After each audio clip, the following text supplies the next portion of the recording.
तो hello guys, नमस्कार सभी को, जय हिंद। तो यहाँ से क्लास आप लोग का चल रहा था गाइस जनरल साइंस से। और यहाँ जनरल साइंस से गाइस वन लाइनर क्वेश्चन चल रहा है। आप लोग को पता होगा गाइस, यहाँ वन लाइनर क्वेश्चन जो है बहुत इम्पोर्टेंट है। जितने भी एग्ज़ाम होगा गाइस सभी के लिए, SSC CGL plus RRB railway में जितने भी वैकेंसी आएगा, बार, इसरो, इंडियन नेवी, सभी के लिए गाइस यहाँ पे इम्पोर्टेंट होगा। बिहार एसआई, बिहार पुलिस, ठीक है। तो चलिए, आप लोग को पता होगा क्वेश्चन यहाँ से साइंस से बहुत गिराया जाता है, लेकिन यहाँ पे कांस्टेबल के लिए बहुत लाभदायक होगा गाइस। चलिए तो क्वेश्चन को स्टार्ट करते हैं। वन लाइनर क्वेश्चन है गाइस। तो पदार्थ के सामान्य गुण आज चर्चा करते हैं। तो चलिए क्वेश्चन क्या है, पदार्थ के सामान्य गुण, ठीक है। तो पदार्थ के सामान्य गुण के बारे में आज चर्चा करते हैं। साबुन के बुलबुले का दाब वायुमंडल दाब से कम होता है अथवा अधिक होता है, बताइए। तो वायु के बुलबुले का दाब वायुमंडल दाब से कम होता है या अधिक होता है? तो अधिक होता है। क्या होता है? अधिक होता है। थोड़ा सा कलर चेंज हम लोग कर लेते हैं, ठीक है गाइस। यहाँ पे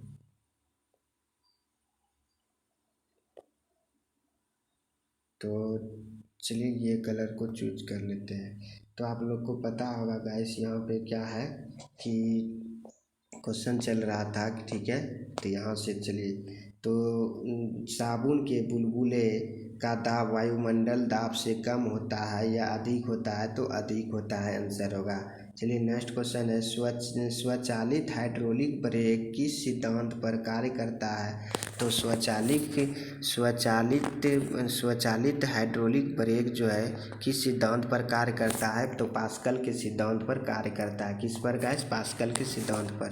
चलिए नेक्स्ट क्वेश्चन है, बर्फीले क्षेत्रों में शीतल काल में जब झील की ऊपरी सतह पर पानी बर्फ में बदल जाता है तो फिर भी इसके अंदर रहने वाले जलीय जंतु जीवित रहते हैं, क्यों? क्योंकि पानी का घनत्व 4 डिग्री सेल्सियस पर सबसे अधिक होता है और इसी कारण इस कारण झील के भीतर पानी जमता नहीं है, ठीक है। तो पानी का घनत्व 4 डिग्री सेल्सियस से सबसे अधिक होता है और इस कारण झील के भीतर पानी में जमता नहीं है, ठीक है। इसलिए उसके अंदर जो है जलीय जीव जंतु जो है पानी के अंदर जिंदा रह जाता है, ठीक है, बर्फीले क्षेत्र में भी। तो चलिए नेक्स्ट क्वेश्चन है, नदी से समुद्र में प्रवेश करने पर किसी शाही जहाज की क्या प्रतिक्रिया होता है? तो वह समुद्र में कुछ ऊपर उठता है। वह समुद्र में कुछ ऊपर उठता है, इसलिए जो है नदी से समुद्र में प्रवेश करने पर किसी जहाज की क्या प्रतिक्रिया होता है? वह समुद्र में कुछ ऊपर उठता है। नेक्स्ट क्वेश्चन है गाइस, यहाँ पे जब किसी झील की तली से उठकर वायु का बुलबुला ऊपरी सतह पर आता है तो उसके आकार पर क्या प्रभाव पड़ेगा? तो आकार जो है बढ़ जाएगा। क्या होगा? आकार बढ़ जाएगा। चलिए नेक्स्ट क्वेश्चन देख लेते हैं यहाँ पे गाइस। तो नेक्स्ट क्वेश्चन है यहाँ पे, किसी वस्तु की मात्रा बदलने पर उसके घनत्व पर क्या प्रभाव पड़ेगा? तो वस्तु का घनत्व अपरिवर्तित रहेगा। वस्तु का घनत्व क्या होगा? अपरिवर्तित रहेगा गाइस। यहाँ पे हवाई जहाज से यात्रा करते समय पेन से स्याही क्यों निकलने लगती है? वायु दाब में कमी होने के कारण। वायु दाब में कमी होने के कारण। नेक्स्ट क्वेश्चन है गाइस, नदी की अपेक्षा समुद्र में तैरना आसान क्यों होता है? तो समुद्री जल का घनत्व नदी के जल से अधिक होता है, ठीक है। तो समुद्री जल का घनत्व नदी के जल से अधिक होता है। नेक्स्ट क्वेश्चन है गाइस, समुद्र में प्लवन करते हुए बर्फ का पिंड पानी की सतह से 1/9 भाग ऊपर उठा हुआ होता है, इसलिए जब बर्फ पिघलती है तो पानी के स्तर में कोई परिवर्तन नहीं होता है। तो आपको समझ में आ गया गाइस कि समुद्र में जो है प्लवन करते हुए बर्फ का पिंड पानी की सतह से कितना भाग ऊपर उठा होगा? 1/9 भाग, 1/9 भाग। ठीक है। नेक्स्ट क्वेश्चन है गाइस यहाँ पे, पृष्ठ तनाव का क्या कारण है? तो अणुओं के मध्य संयोजक बल है। अणुओं के मध्य संयोजक बल है पृष्ठ तनाव। नेक्स्ट क्वेश्चन है गाइस, बैरोमीटर के पैमाने में अचानक गिरावट आने पर कौन सी मौसमी दशा इंगित होती है? तो तूफानी मौसम जो है इंगित होता है। तो बैरोमीटर के पैमाने में अचानक गिरावट आने पर कौन सी मौसमी दशा इंगित होती है? तूफान आती है। अचानक बैरोमीटर गिरना तो तूफान आना। ठीक है। और बैरोमीटर धीरे धीरे गिरना तो वहाँ पे क्या होगा? वर्षा होने की संभावना। अब बैरोमीटर ऊपर चढ़ना धीरे धीरे तो मौसम साफ होने की संभावना होती है। तो चलिए गाइस यहाँ नेक्स्ट क्वेश्चन देख लेते हैं, तेल जल के पृष्ठ पर क्यों फैल जाता है? क्योंकि तेल का पृष्ठ तनाव जल से कम होता है। ठीक है, इसलिए फैल जाता है। इसलिए क्या होता है? फैल जाता है। चलिए नेक्स्ट क्वेश्चन देख लेते हैं, वर्षा जो है वर्षा की बूंदें गोलाकार क्यों होती है? तो जल के पृष्ठ तनाव के कारण वर्षा का बूंदें गोलाकार होती है। कुएं से पानी से ऊपरी बाल्टी को ऊपर खींचते हैं तो क्या अनुभव होता है? तो बाल्टी पानी की सतह से ऊपर आकर भारी हो जाती है। ठीक है। तो कुएं से पानी से भरी बाल्टी को ऊपर खींचते हैं तो यह अनुभव होता है, बाल्टी पानी की सतह से ऊपर आकर भारी हो जाती है। तो चलिए नेक्स्ट क्वेश्चन देख लेते हैं गाइस यहाँ पे। नेक्स्ट क्वेश्चन है, जल की श्यानता वायु से अधिक होने के कारण जल की तुलना में वायु की गति करना सरल होता है। ठीक है। नेक्स्ट क्वेश्चन देख लेते हैं गाइस यहाँ पे, और ये बहुत इम्पोर्टेंट है, वन लाइनर क्वेश्चन है गाइस। आप जरूर इस वीडियो को देखिए, ज़्यादा से ज़्यादा लोगों को शेयर कीजिए। तो चलिए नेक्स्ट क्वेश्चन है, वायुमंडल में बादलों के तैरने का क्या कारण है? तो वायु के घनत्व के तुलना में बादलों का घनत्व कम होता है, इसलिए वायुमंडल में बादल जो है तैरते रहते हैं। ठीक है। तो वायुमंडल में बादलों के तैरने का क्या कारण है? वायु के घनत्व की तुलना में बादलों का घनत्व कम होता है। नेक्स्ट क्वेश्चन है गाइस यहाँ, लोहे का घनत्व उसके द्वारा हटाए गए जल के अपेक्षित घनत्व से अधिक तथा पारे के घनत्व से कम होता है। इस कारण लोहे की कील पारे में तैरते रहती है। तो समझ में आ गया गाइस कि लोहे का घनत्व उसके द्वारा हटाए गए जल की अपेक्षित घनत्व से अधिक तथा पारे के घनत्व से कम होता है। इसी कारण जो है लोहे की कील पारे में तैरते रहती है। नेक्स्ट क्वेश्चन है गाइस यहाँ, पौधे की जड़ों से पूर्ण पत्तियों की ओर जल पड़ने का क्या कारण है? तो केशिकत्व क्रिया के कारण। केशिकत्व क्रिया के कारण जो है पौधों की जड़ों के पूर्ण पत्तियों की ओर जल बढ़ने का कारण है। नेक्स्ट क्वेश्चन है, स्टोव में मिट्टी के तेल का बत्ती ऊपर चढ़ने का क्या कारण है? तो केशिकत्व का गुण। किसका? केशिकत्व का गुण है। नेक्स्ट क्वेश्चन है, अब तक ज्ञात पदार्थों में किस पदार्थ की प्रतिष्ठा सर्वाधिक होती है? तो क्वार्टिज की संख्या सर्वाधिक होती है। तो चलिए नेक्स्ट क्वेश्चन देख लेते हैं यहाँ पे गाइस। अब मार्जक मिलाने पर जल के पृष्ठ तनाव पर क्या प्रभाव पड़ता है? तो जल का पृष्ठ तनाव घट जाता है। अपमर्जक मिलाने पर पृष्ठ तनाव पर जल का प्रभाव घट जाता है। फाउंडेशन पेन किस सिद्धांत पर कार्य करता है गाइस? तो फाउंडेशन पेन जो है केशिकत्व सिद्धांत पर कार्य करता है। तो फाउंडेशन पेन किस सिद्धांत पर कार्य करता है? तो केशिकत्व सिद्धांत पर कार्य करता है। नेक्स्ट क्वेश्चन है गाइस, समुद्र तल पर एक वायुमंडलीय दाब का मान कितना होता है? तो एक वायुमंडलीय दाब का मान 1.013 × 10⁵ पास्कल के बराबर होता है। तो समझ में आ गया गाइस कि समुद्र तल पर एक वायुमंडल दाब का मान होता है 1.013 × 10⁵ पास्कल के। नेक्स्ट क्वेश्चन है गाइस, जल का अपेक्षिक घनत्व किस ताप पर सर्वाधिक होता है?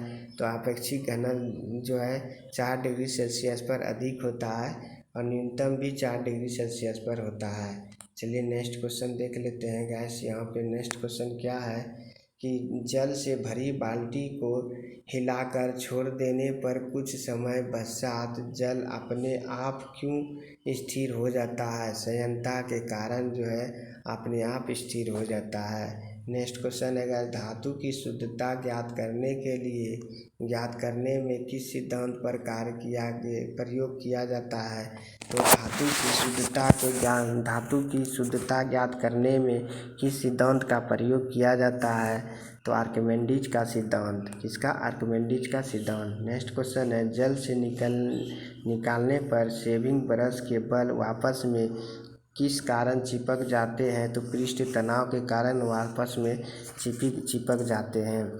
तो जल से निकालने पर शेविंग ब्रश के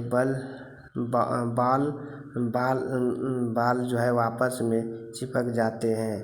तो जल से निकालने पर शेविंग ब्रश के बाल आपस में किस कारण से चिपक जाते हैं? तो पृष्ठ तनाव के कारण जो है आपस में चिपक जाते हैं गाइस। स्टील रबर की अपेक्षा अधिक प्रत्यास्थ क्यों है? तो स्टील के लिए अधिक विरूपक बल की आवश्यकता होती है। नेक्स्ट क्वेश्चन देख लेते हैं यहाँ पे गाइस क्या है। नेक्स्ट क्वेश्चन है गाइस यहाँ पे, वाहनों में संहनक तेल का प्रयोग क्यों किया जाता है? तो घर्षण कम करने के लिए जो है वाहनों में संहनक तेल प्रयोग किया जाता है। नेक्स्ट क्वेश्चन है गाइस, आंधी आने पर टीन की छत और छप्पर उड़ जाते हैं क्योंकि इनके ऊपर का वायुदाब नीचे की वायुदाब से कम हो जाता है इसलिए। तो आंधी आने पर टीन की छत और छप्पर उड़ जाते हैं क्योंकि उनके ऊपर का वायुदाब नीचे के वायुदाब से कम होता है।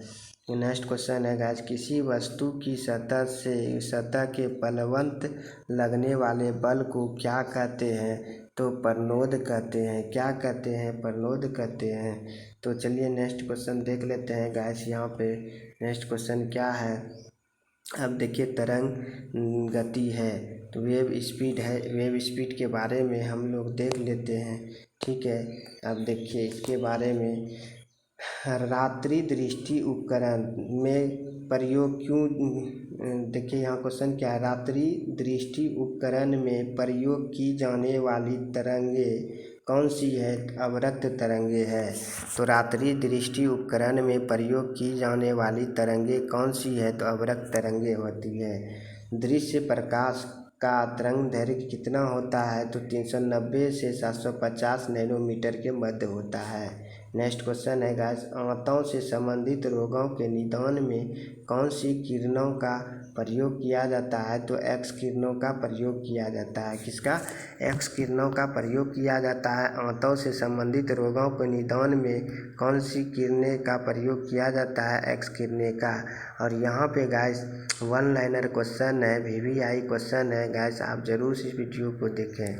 नेक्स्ट क्वेश्चन है कि तो आंतों से संबंधित रोगों को निदान में कौन सी किरणें का प्रयोग किया जाता है? तो एक्स किरणें का। नेक्स्ट क्वेश्चन है गाइस यहाँ पे, कीड़ों तथा क्षति पहुंचने वाले जीवों को घरों से दूर भगाने के लिए किस तरंग का प्रयोग किया जाता है? तो अल्ट्रासोनिक तरंग का प्रयोग किया जाता है। किसका? अल्ट्रासोनिक का प्रयोग किया जाता है। कीड़ों तथा क्षति पहुंचने वाले जीवों के घरों से दूर भगाने के लिए किस तरंग का प्रयोग किया जाता है? तो अल्ट्रासोनिक तरंग का प्रयोग किया जाता है। नेक्स्ट क्वेश्चन है, समीप आती हुई रेलगाड़ी की सीटी की आवृत्ति या तीक्ष्णता बढ़ती जाती है, ऐसा किस कारण होता है? तो डॉपलर के प्रभाव के कारण ऐसा होता है। किसका कारण? डॉपलर के प्रभाव के कारण। नेक्स्ट क्वेश्चन है गाइस, क्रिस्टल की संरचना ज्ञात करने के लिए किन किरणों का प्रयोग किया जाता है? तो एक्स किरणों का प्रयोग किया जाता है। तो चलिए नेक्स्ट क्वेश्चन देख लेते हैं हम लोग। नेक्स्ट क्वेश्चन है गाइस यहाँ पे, तो देखिए यहाँ पे क्वेश्चन क्या है।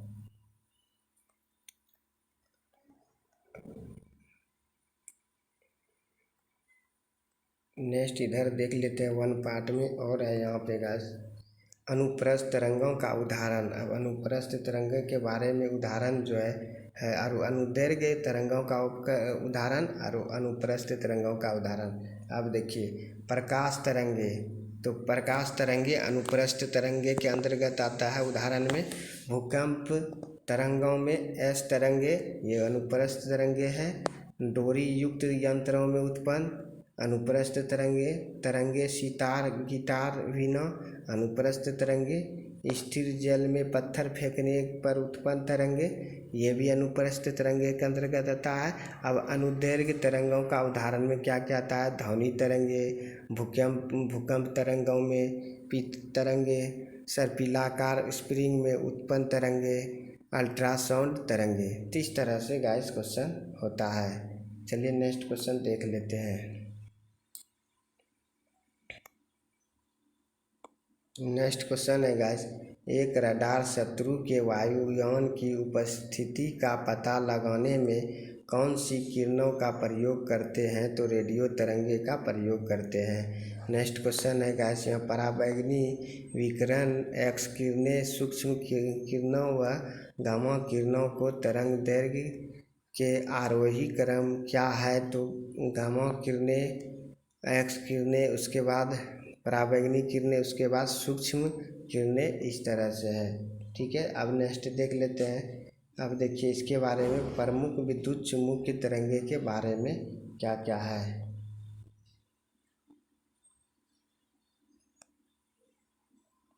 तो इसके लिए विद्युत चुम्बकीय तरंगे की खोज किसने किया? अब देखिए विद्युत चुम्बकीय तरंगे की खोज किसने किया था गाइस? तो हेनरी बेकलर ने। किसने किया था? हेनरी बेकलर ने। और तरंग दैर्घ्य प्रास क्या होता है? प्रास तो 10⁻⁻14 मीटर से 10⁻⁻10 मीटर। और आवृत्ति परास को कितना होता है? तो आवृत्ति परास कितना होता है? 10⁻20 से लेके 10⁻18 तक होता है। अब देखिए एक्स किरणें की खोज किसने किया था? WC रोटेंजन ने। किसने किया था? WC रोटेंजन ने जो है एक्स किरणें की खोज किया था। और इसका जो है तरंग दैर्घ्य परास कितना होता है? तो तरंग दैर्घ्य परास कितना? 10⁻⁻10 मीटर से 10⁻⁻18 मीटर। और आवर्ती परास कितना होता है? 10⁻18 से लेके 10⁻16 तक होता है। नेक्स्ट क्वेश्चन है गाइस, पराबैंगनी किरणें की खोज किसने किया था? तो पराबैंगनी खोज किसने किया था? जोहन रिटर ने। और इसकी तरंग दैर्घ्य परास कितना होता है? तो इसका जो है 10⁻⁻8 मीटर से लेके 10⁻6 मीटर तक होता है। इसकी आवृत्ति की परास कितना होता है? तो 10⁻16 से 10⁻14 तक। दृश्य किरणें की खोज किसने की थी? न्यूटन ने। दृश्य किरणें की खोज किसने की थी गैस? न्यूटन ने। और इसकी जो है तरंग दैर्घ्य आवृत्ति कितना होता है परास की? तो तरंग दैर्घ्य परास कितना होता है? 3.9 गुना 10⁻10 मीटर। और 10⁻14 और 10⁻12 तक होती है आवर्ती परास। ठीक है, अवरक्त की विकिरण की खोज किसने की थी? तो विलियम हर्शेल ने की थी। किसने? विलियम हर्शेल ने। और रेडियो तरंग दैर्घ्य की खोज किसने की थी? हेनरिक हाइटज ने। दीर्घ तरंगे की दीर्घ रेडियो तरंगे की खोज किसने की थी? मार्कोनी ने की थी। तो मार्कोनी ने की थी। इसका जो है तरंग दैर्घ्य आवर्ती परास कितना होता है? 1 मीटर से 10⁻4 मीटर। और यहाँ पे आवर्ती परास कितना होता है? ये तरंग दैर्घ्य परास, यहाँ आवर्ती परास 10⁻6 से लेके 10⁻4 तक होता है। चलिए नेक्स्ट क्वेश्चन देख लेते हैं यहाँ पे। अब देखिए इसी के बारे में एक्स के गामा किरणें की जो खोज की थी हेनरी बकलर ने गैस, इसका उपयोग क्या चीज़ में किया गया था? नाभिक अभिक्रिया तथा कृत्रिम रेडियो सक्रियता में प्रयोग किया गया था। नेक्स्ट क्वेश्चन है गैस, एक्स किरणें की खोज किसने किया था? तो एक्स किरणें की खोज WC रॉटनजन ने किया था और इसका जो है उपयोग जो है चिकित्सा एवं औद्योगिक क्षेत्र में किया जाता है। नेक्स्ट क्वेश्चन है गैस, पराबैंगनी किरणें की खोज किसने किया था? रोहन रेटर ने किया था और इसकी जो है उपयोग सिंचाई करने में, प्रकाश विद्युत प्रभाव में उत्पन्न एवं जीवाणुओं को नष्ट करने में किया जाता है। नेक्स्ट क्वेश्चन था गैस, यहाँ दृश्य किरणें की खोज किसने की थी? तो दृश्य किरण की खोज किसने की थी? इनकी उपस्थिति से हवाएं दिखाई देती है। ठीक है। अवरक्त की विकिरण की खोज किसने की थी? विलियम हर्शेल ने की थी। तो इसका उपयोग किस में किया था? फोटोग्राफी में, सिकाई में एवं टीवी के रिमोट कंट्रोल करने में किया गया था। नेक्स्ट क्वेश्चन क्या है गाइस, यहाँ पे लघु तरंग रेडियो तरंगे की खोज किसने की थी? तो हेनरी हाइटल ने की थी। इसकी उपयोग कहाँ किया था? रेडियो, टेलीविज़न, रडार एवं टेलीफोन में प्रयोग किया गया था। नेक्स्ट क्वेश्चन है गाइस, दीर्घ रेडियो तरंगे की खोज किसने की थी? तो मार्कोनी ने की थी। इसका उपयोग रेडियो एवं टेलीविज़न के प्रसारण में किया जाता है। ठीक है, दीर्घ रेडियो तरंगे की। चलिए नेक्स्ट क्वेश्चन देख लेते हैं गाइस, यहाँ पे क्या है। तो हम लोग नेक्स्ट क्वेश्चन देख लेते हैं कि दीर्घ रेडियो तरंगे वायुमंडल किस परत से परावर्तित होती है? तो आयन मंडल से परावर्तित होती है। ठीक है।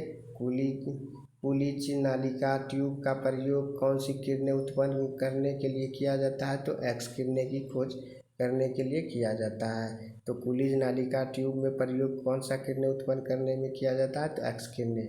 नेक्स्ट क्वेश्चन है गाइस, कोबाल्ट 60 सामान्यतः विकिरण चिकित्सा में क्यों प्रयुक्त होता है?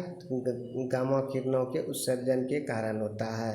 ठीक है। नेक्स्ट क्वेश्चन है गाइस, बंदर चूहे में किसका प्रयोग किया जाता है? तो बंदर चूहे ओवन में किसका प्रयोग किया जाता है? सूक्ष्म तरंगे और माइक्रोवेव का प्रयोग किया जाता है। नेक्स्ट क्वेश्चन है गाइस, सिंदूर संवेदी युक्ति नियंत्रण में किसका प्रयोग किया जाता है? सिंदूर संवेदी युक्ति नियंत्रण में एक अंतर्निर्मित स्रोत होता है, तो अवरक्त किरण का होता है। दो उत्तरांतर श्रृंग अथवा दो उत्तरांतर गर्त के बीच की दूरी को क्या कहते हैं? तो तरंग दैर्घ्य कहते हैं। तो यहाँ पे समुद्र में डूबी हुई वस्तुओं को पता लगाने के लिए प्रयुक्त किसका उपकरण का प्रयोग किया जाता है? तो सोनार का प्रयोग किया जाता है। तो चलिए गाइस, यहीं पे क्वेश्चन खत्म करते हैं। और ये जनरल साइंस से फिजिक्स से चल रहा है क्वेश्चन डेली गाइस, यहाँ पे 1 चैप्टर कराया जाता है। आप ज़रूर इस वीडियो को देखिए, लाभ उठाइए गाइस। यहाँ पे देखते हुए जो है वन लाइनर, हर एक एग्ज़ाम को देखते हुए वन लाइनर क्वेश्चन बनाया गया है। तो आप ज़रूर इस वीडियो को लाभ उठाएं। तो चलिए वीडियो को यहीं ख़त्म करते हैं। जय हिंद, नमस्कार सभी को गाइस।